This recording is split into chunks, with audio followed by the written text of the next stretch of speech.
In Verilog, shift operators allow you to move bits in a binary number left or right, which can be very useful for operations like multiplication or division by powers of 2.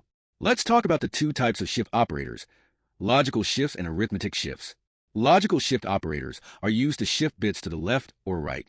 For logical left shifts, all the bits in the number are moved to the left by the number position specified by the right operand, and new positions on the right are filled with 0. Logical right shifts work similarly, but in the opposite direction. Importantly, logical shifts ignore the sign of the operand, meaning they treat the number as if it were unsigned. For example, left shifting a number once effectively doubles its value, while right shifting once halves it.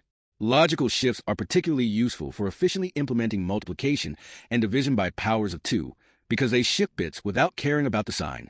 Verilog 2001 introduced arithmetic shift operators to handle sign numbers properly.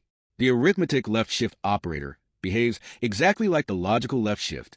However, the arithmetic right shift operator is different because it preserves the sign of the left operand. This is crucial when dealing with sign numbers.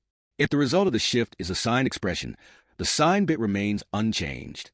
This means that while logical right shifts simply insert zeros into the most significant bits, arithmetic right shifts will insert copies of the sign bit, preserving the positive or negative value of the number.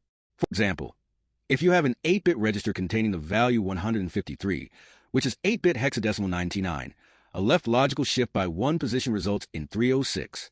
But since we are dealing with an 8-bit register, this value is truncated to 58 hex 32.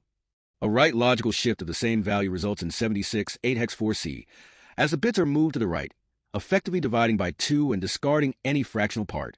This behavior is straightforward but must be used carefully, especially when dealing with sign numbers, where arithmetic shifts may be more appropriate.